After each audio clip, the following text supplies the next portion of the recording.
Welcome, friend. I'm James, your host, and today, we're diving into another captivating episode.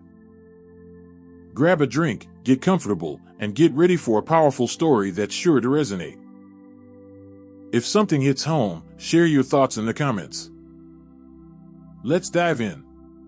Los Angeles, the city that gave me everything and took it all away. I never thought I'd be the person to write a post like this, bearing my soul to a faceless audience on the internet, but here I am, spilling secrets I never thought I'd share. Maybe it's a desperate attempt at redemption, or maybe I just need to make sense of the chaos I created before it consumes me completely. There's no easy way to talk about the damage I've caused, the lies I've told, or the hurt I've inflicted. I'm not writing this because I think it will fix anything or because I'm looking for advice on rebuilding the ruins of my life. I'm not even sure there's anything left to rebuild. I'm writing this because sometimes the only way to deal with the ugliness is to expose it, to let it see the light of day. So, here it is, in all its unfiltered messiness, my story of betrayal, shame, and the double life I led in the city that gave me everything and took it all away. It started, as most things do, with a deep and festering shame, one that I had carried for as long as I could remember. Growing up in a strict, conservative household in the late 90s meant that anything related to sex was treated like a forbidden topic, a dirty secret you were supposed to bury deep inside. I wasn't allowed to talk about it, and no one ever explained it to me, which left me with nothing but my own confused and shame-ridden thoughts. I was just a kid then, rushing home from school each day to lock myself in my room, indulging in things I didn't fully understand but couldn't resist. I felt like there was something wrong with me, that I was different, broken somehow. It wasn't just about the act itself, it was the secrecy, the self-loathing that followed, the overwhelming belief that I was doing something fundamentally wrong and couldn't talk to anyone about it. By the time I reached high school, I was already living with this duality, a normal kid on the outside, while on the inside, I was hiding a part of myself that I thought would make everyone turn away in disgust if they knew.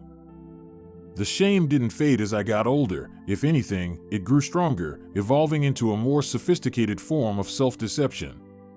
By the time I reached my early 20s, I found myself in Los Angeles, a city that seemed to embody all the contradictions I felt within myself. LA was a place where everyone wore a mask, where appearances mattered more than the truth, and where secrets were currency. On the surface, I was just another guy with a decent job, dating an amazing girl who we'll call BP. She was kind, intelligent, and loving in a way that I didn't think I deserved. She believed in me, even when I didn't believe in myself. But beneath that thin veneer of normalcy, I was living a double life that she knew nothing about. It started innocuously enough, with hours spent in online chat rooms, drifting through forums where anonymity made it easy to confess your darkest thoughts and desires. The internet was my playground, a place where I could be anyone but myself, where I could indulge in fantasies without fear of judgment. I was safe there, tucked away behind my screen, pouring my insecurities and secret yearnings into the void. It felt harmless at first, almost like a guilty pleasure. After all, it was just typing, right? Nothing physical, nothing real. The more I got away with it, the bolder I became. Chat rooms turned into dating sites, anonymous conversations turned into sexting, and eventually, I crossed the line I'd sworn I never would. I remember the first time I arranged a real-life hookup. It was impulsive, the kind of decision you make when you're half-drunk and lonely on a Saturday night. We met at a dive bar on Melrose, one of those places with dim lighting and sticky floors, where people go to lose themselves for a while. She was older than me, confident in a way that made me feel like a fumbling kid. I was nervous, sweating through my shirt as I stammered my way through small talk, but the moment we got back to her place, it was like I was someone else entirely. I felt alive in a way I hadn't in years, like I was escaping my own skin, if only for a moment. The sex wasn't even the most thrilling part, it was the secret, the deception, the fact that I was getting away with something. I left her place that night feeling sick to my stomach, but also strangely exhilarated. I hated myself afterward, but I also craved that feeling, the thrill, the danger, the reckless abandon. It didn't matter that I was lying to BP, that I was betraying the trust of the one person who loved me unconditionally. I told myself it was just a one-time thing, that it didn't mean anything. But the truth was, it meant everything. It was the start of a cycle I couldn't break. Over the next 7 years, I found myself in bed with more women than I could keep track of. It became a routine, almost mundane, swiping through profiles on dating apps, setting up late-night meetups at cheap motels or in the back seats of cars parked in dark alleys. I got good at lying, at compartmentalizing the different parts of my life so they didn't touch. I'd take BP out to dinner at our favorite spot in Santa Monica, laughing and talking like everything was perfect, while in the back of my mind, I was already planning my next hookup. There was a twisted thrill in it, a rush that made me feel alive and powerful, even as it hollowed me out. I convinced myself it was all under control, that I could keep my real life and my secret life separate without them ever intersecting. It was a game to me, a sick, twisted game where the stakes kept getting higher, but I thought I was winning. I would scroll through dating apps during my lunch breaks, texting women I had no intention of meeting up with just for the attention. I'd cancel plans with BP last minute, saying I had to work late, when in reality, I was hooking up with someone new in a parking garage. I built this life of smoke and mirrors, and it was like I was addicted to the deception as much as I was to the sex itself. But then there was her, let's call her Elle. I met Elle in 2019, and right away, I knew she was different. Unlike the others, she wasn't just a nameless, faceless encounter. She was real, flesh and blood, with thoughts and feelings and a life of her own. We didn't just hook up, we talked about books, our favorite cafes in Silver Lake, what we wanted to do with our lives. There was a familiarity to her, a warmth that made it feel like I was connecting with someone on a level I hadn't felt in a long time. It wasn't just about sneaking around anymore, it was about the intimacy we were building, even if I didn't want to admit it. I convinced myself that it wasn't an emotional affair, that it was just two people enjoying each other's company, but deep down, I knew I was lying. To her, to BP, to myself. Elle lived in Echo Park, just 30 minutes from me, and our meetups became a regular thing. She was the closest thing I had to a real relationship outside of BP, and the lines between right and wrong became increasingly blurred. I found myself texting her throughout the day, sharing little details about my life, almost like I was in a second relationship. It was dangerous, and I knew it, but I couldn't stop. I was addicted to the idea of being wanted, to having someone else see me the way I wished BP still did. The night everything began to crumble started like any other. BP was getting ready for bed, and I was scrolling through my phone, half distracted, when I accidentally left it on the couch. She was just looking for the charger, but instead, she found the burner phone I had been using to keep in touch with my affairs. Her face twisted in confusion and hurt as she held it up, and all the air seemed to rush out of the room. My heart was pounding in my chest, a frantic drumbeat as I scrambled to explain, my words tumbling over each other. "It's nothing," I lied. "Just sexting, just talking. I never did anything." She didn't believe me, but for a moment, I could see something in her eyes, a glimmer of hope, maybe, that we could somehow come back from this. But she didn't know the whole story, and I wasn't ready to tell it. I could see the questions forming in her mind, the doubts, the silent calculations. I could almost hear her mentally piecing together all the times I'd come home late, all the excuses I'd made. But she didn't push, not yet, and I took that as a lifeline, a chance to cover my tracks. That should have been my wake-up call, the moment I cut off all ties and came clean. Instead, it became the catalyst for something darker. A month later, BP went out of town for work, and I found myself restless, pacing the apartment like a caged animal. I reactivated my burner number, opened up Tinder and OkCupid, and dove back into the double life I had promised myself I would leave behind. It wasn't about the sex anymore, it was about the thrill, the adrenaline, the feeling of skating on the edge of disaster. I texted Elle, even though I had sworn to her that we were done. She was furious, and rightfully so.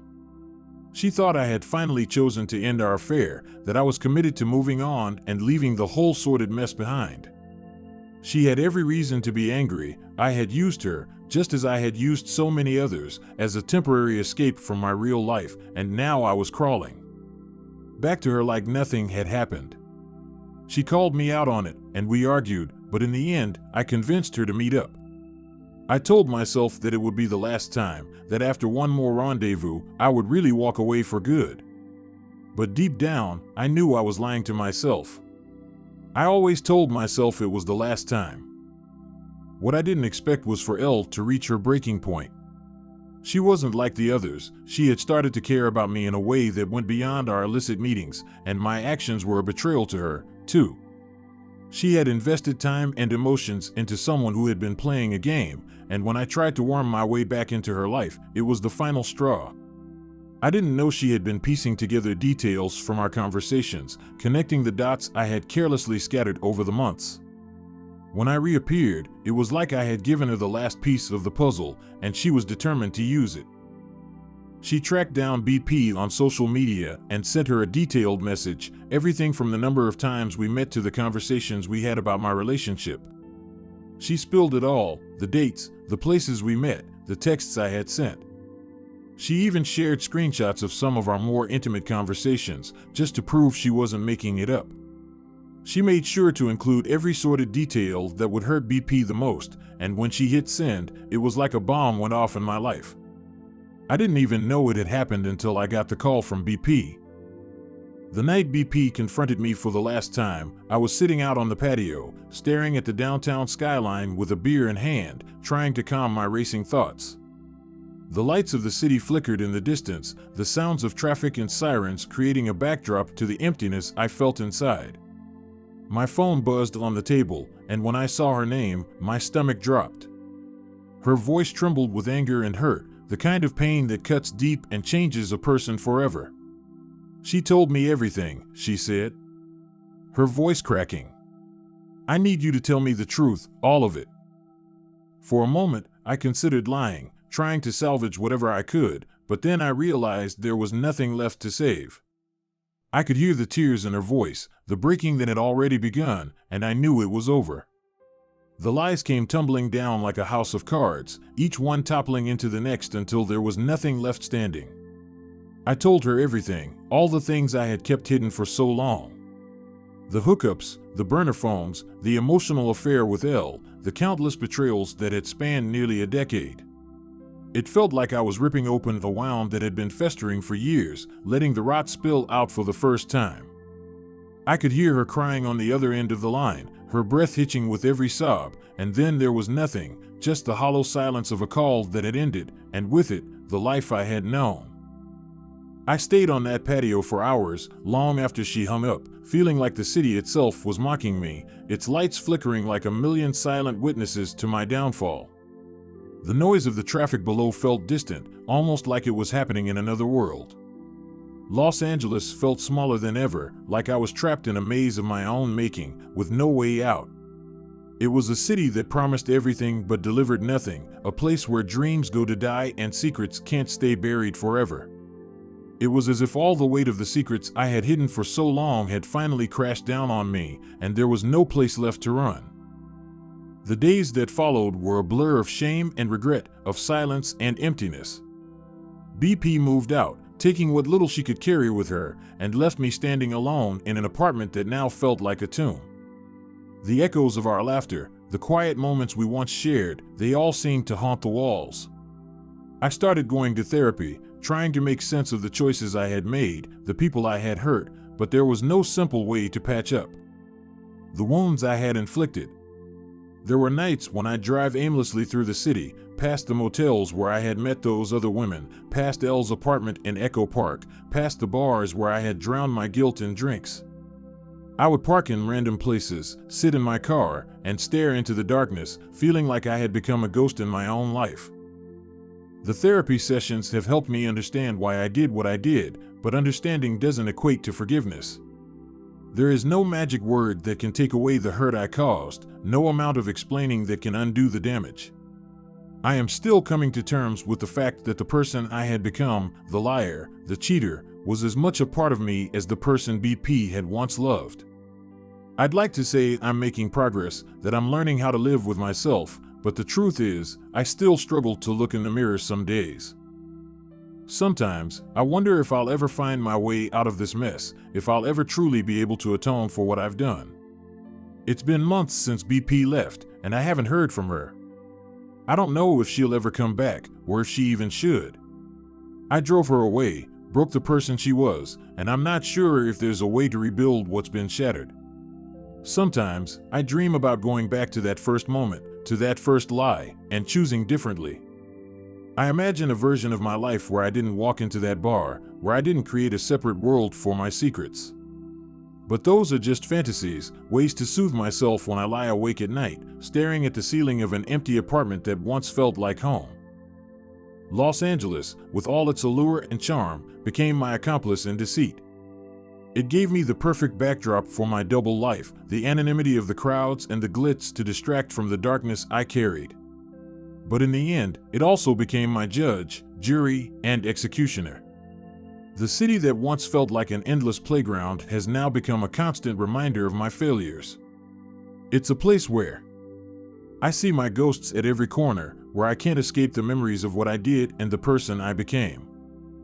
If you're reading this and you've ever been tempted to live a double life, to chase a thrill that comes at the expense of someone else's heart, don't. The rush isn't worth the devastation. The secret life isn't worth the real one you risk losing.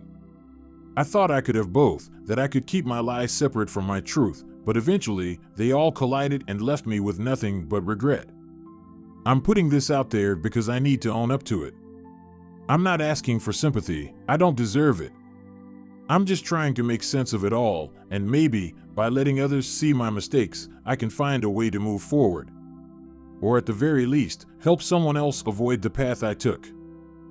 Los Angeles might be the city of angels, but for me, it became the city of devils. And for a long time, I was one of them.